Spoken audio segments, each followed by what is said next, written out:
Want to know the 5 worst things about crypto.com in my opinion? Well, if you do, stay tuned for the rest of the video because I'm going to be detailing to you those 5 reasons as well as why they could potentially affect the price of CRO in 2020 and beyond.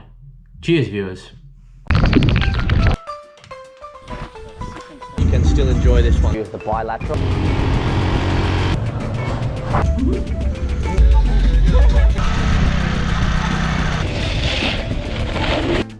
What is good, YouTube and friends? You are here chilling with real Satoshi Aoki on the channel where we are wearing a Darth Vader cape today. Yes, it's a Darth Vader cape. I was playing Battlefront 2 last night and I was getting my jam on and it was just a great time. Let me know, are you a Star Wars fan?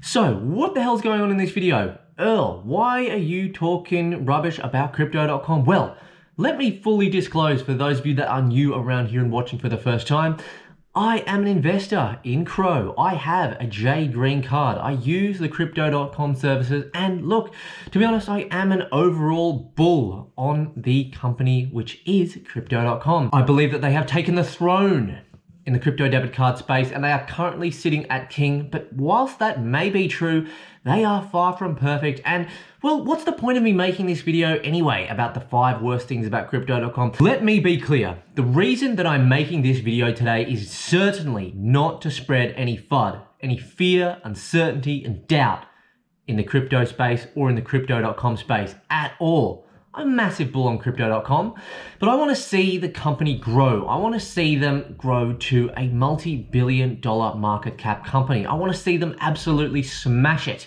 in 2021. But to do that, a business like crypto.com in their early stages needs to continue addressing and fixing the main issues with their company. And again, I am in no way affiliated or sponsored with crypto.com. Yes, I do have a referral link in this video. Should you wish to get a ruby red card or above, you'll get a $25 sign up bonus and so will I, and it will support the channel.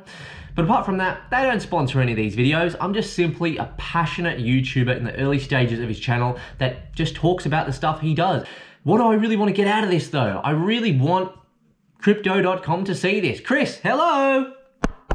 You out there, mate? Or anyone affiliated with the potential to make some change to crypto.com, I hope they do see this video. So if you are a bull on crypto.com but you agree with me about even one of these negative points or points for constructive feedback and criticism, then please make sure you do like the video, share this video and comment and tell me what you think about this video at the end of the video. All right, let's get into it. Entering your Google Authenticator into the exchange. When you enter it in, it doesn't just automatically sign you in like the way Binance does. I don't know if any of you out there use Binance, but you know that feeling when you like your Google Authenticator, the numbers like they're about to expire, you've entered in your username, you've entered in your password, and then you just want to quickly play that game where you can like see, you're like, oh, should I wait a little bit longer to allow the numbers to refresh, or should I just try and enter the numbers like when it's still red? So you're entering the numbers when it's still red and you just get it in time and you just don't even have time to hit that enter button, but it's okay because Binance have got you covered because they will automatically sign you in. The crypto.com exchange, they don't do that, okay? So you're trying to beat the clock, oh, yep, it's red on the Google Authenticator, it's ticking over, you enter the numbers in, and you just get it in time, and you're about to enter, and boom, no, it's invalid because the numbers have changed over, because it doesn't sign you in automatically. Okay, to follow on from that one, let's talk about the liquidity on the crypto.com exchange. Yes, I know they are a young exchange, and they're doing things to try and slowly improve the liquidity, but let's face it, you're never really gonna go and do any serious trading, or there's never really gonna be any serious traders going on and doing their trading on crypto.com exchange, all right? So crypto.com exchange obviously is an area where they will take, you know, trading fees from trades being done on there, but I just think that maybe there needs to be a little bit more time put into researching ways in which they can get more liquidity on their exchange, fast track the amount of coins that they can actually get on their exchange, because at the moment it's just a bit of a slow process. I know, you know, they had the supercharger and the syndicates to introduce more coins, and now they're making people trade, I think it's 5,000 USD worth of trading volume so that they can continue to get involved in the syndicates at 50% off, which are kind of overrated anyway. Unless you've got like a huge amount of money to put down to begin with, it's arguable whether it's even worth doing. So if there's just a way that they could improve the liquidity on the exchange with a bit of haste, I think that would be pretty helpful. Reason number 3, the gift cards, the pay gift cards on the crypto.com app. Now, this is actually a really interesting one that I do want to put to my community out there. How many of you are actively using or have been actively using the crypto.com pay cards, okay? The gift cards I'm talking about. So I'm here in the UK. I've used them a few times. I've used them to go to Sainsbury's, which is a supermarket we have over here. And I think another supermarket as well, Tesco, and maybe like another like food shop or something as well. But aside from that, you know, I haven't really used them much. Now, at the start, in theory, the rewards are really, really good. You know, you have to pay for the gift card in the form of CRO, and you get, depending on the gift card, maybe between 10 and 20% back instantly on CRO. But the problem that I was encountering when I was getting my gift cards is often I would go and buy the gift card, and then I'd want to spend it. Uber Eats would be a really typical one, right? So I'm there, it's Friday night, I'm hungry, you know, I want a nice little bit of Uber Eats coming, you know, ASAP. It's already going to take a little bit of time to get here.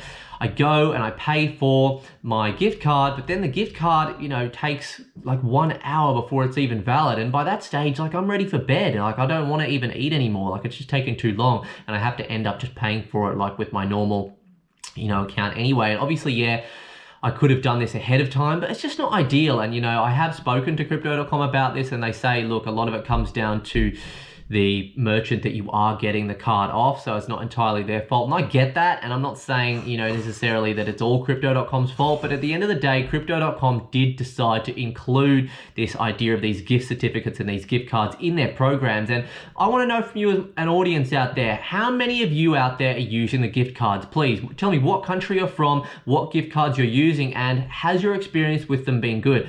If you're purchasing like really high-end products, I guess it makes sense, you know, but for me personally, I kind of just gave up on the whole gift card idea, which is a bit of a shame, you know. It's a bit of a shame because I would have really liked to have continued using that, but maybe just a bit of an improvement to that system on the whole would be something to consider.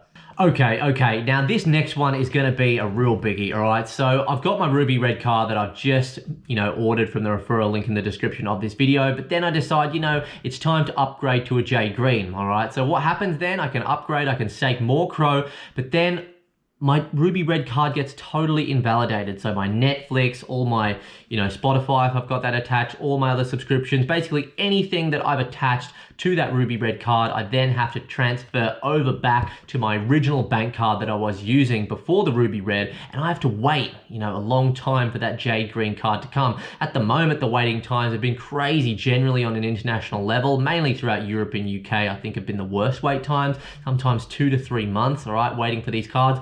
That's 2 to 3 months without any perks or benefits, which, you know, I can understand to some capacity, but crypto.com, they're not willing to reimburse you, okay, for that period. I personally think that if you're a customer, all right, you're a consumer for crypto.com, you've gone from a Ruby Red to a J Green, all right, I personally think that crypto.com for that period of time, there should be some kind of compensation program, considering the card isn't working, but also considering the fact that you're not just staying with the company and using the app and using the company, but you're upgrading to the next tier card, all right? And it's quite a bit of money to invest for a lot of people, you know, thousands of dollars, at least it was before we saw the big price dump. Then on top of that, you know, the simple fact that they just don't have access to the card in the issuance phase, all right? And that phase again can last 2 to 3 months at the going rate, and it's just really, really annoying. So is there not a way to expand on the technology of crypto.com and do it in a way, or fix it in a way so that the card, when it's in its issued phase, we've still got full use of the Ruby Red card in this situation, and then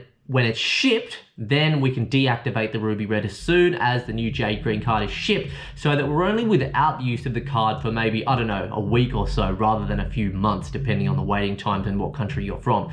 Let me know what you think about that one. All right, so reason number 5 is going to be really another important one as well. It's the fact that they don't have the Google Pay or Apple Pay integration yet. Chris Marszalek did speak about it in his last recent AMA, which is like about 2 months ago or something like that. But since then, I haven't personally heard any word about the inclusion of these two features. And my, you know, idea on this, or my conspiracy on this, is the fact that they want people using the physical cards. They want the person pulling the card out of the wallet and tapping that bad boy on that touch and go so that people can see. You know, essentially it's free marketing for them at the end of the day.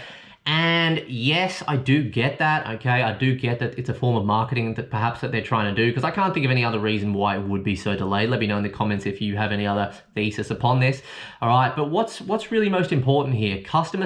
Existing customer satisfaction, or just getting a little bit of cheap free marketing done from people potentially seeing a card and thinking, oh, that's a fancy card. Because come on, let's be honest. I mean, how many people are really going to ask the question? For me personally, because I am a YouTuber, I do talk about my card out in public when I do use it, and people do say, hey, what's that card about? And I sort of say, yeah, you know, this is the card, blah, blah, blah. And I, you know, chat about it a little bit. But for the average person who's like not full into crypto, like, or people that I've recommended the card to, if they're out and about using the card, you know, I don't think they're really going to go to much effort to potentially explain. So, you know, what do you think about that one? I think it would just be a lot nicer for the existing customer base to just have the simple access to Google Pay and Apple Pay. I mean, come on, like, let's up the game there, crypto.com. All right. So I know I just said there was only going to be 5, but I remember there's actually going to be a 6th one, and arguably one of the most important ones. And I did break this down in some videos previously, but I've got to just say it again. The comparison to the Obsidian Black and the Slate card, okay, on the Swipe network. Let's be honest, it's over like $100,000 US right now to stake for an Obsidian Black card, all right? And the benefits you're going to get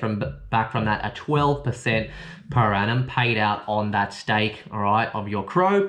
And then on top of that, the bad thing is CRO is 100 billion total supply with no word of a token burn sometime in the future. So you just got to think to yourself, if someone's going to be investing like over $100,000 to get use of this card with an 8% cashback, why are they going to choose an Obsidian Black, which is the top tier big player card, versus a Slate? When Slate's in its early stages, they can invest around, well, less than 30 grand as it stands at the moment. They can get on-chain staking rewards, which is at the moment fluctuating between 25 and 35% for SXP, in an asset that is in far lower supply. It's in a much more finite supply, all right? It's got a solid Binance backing, and it's going to be following an incremental token burn system, just in the same way that Binance has done. And look how it's worked out for the BNB coin. Let me know your thoughts on that. All right, guys, thanks so much for watching today's video. I really appreciate you if you did stay on for the whole video. So now let me put it to you. What do you think about the 6 talking points that I have spoken about the negatives of crypto.com? And I do say they're negatives, but they're areas that I do want crypto.com to improve on, because, you know, I do want to see crypto.com succeed in 2021, all right? I am an investor. I am a passionate user, you know, and I do see some real potential with this business, but they need to keep making these changes and listening to their audience. Guys, the best thing that you can do, like I said at the start of this video, if you did agree with any of the 6 points of this video, share this video, all right? Share it around, like the video, comment on the video as well, because if you do that, what happens is my video gets seen by more people in front of YouTube and has more potential to be seen by crypto.com, who will then consider being able to make a change to any of the ideas in this video that I have suggested and that I believe in and that you would potentially believe in as well, all right? So do your bit for the crypto community and like this video. Also, if you haven't done so already, I've got a free Telegram group in the description of this video, and don't forget to give me a follow on my Twitter and my Instagram handles at SatoshiAoki7. And also, if you just got a moment and it's free to do, I'd really appreciate if you could just follow my lovely girlfriend Karina's new YouTube channel that she has just started. She's going to be talking about trading and finance, because she's very passionate about the topics the same way as I am. And I will leave the description for her channel in the description of this video. Her first video is going to be coming out pretty soon. That's all I've got for you today, folks. I hope you enjoyed the video, and I hope you're having a lovely day wherever you are in the world, and I shall catch you in the next video. Cheers, viewers.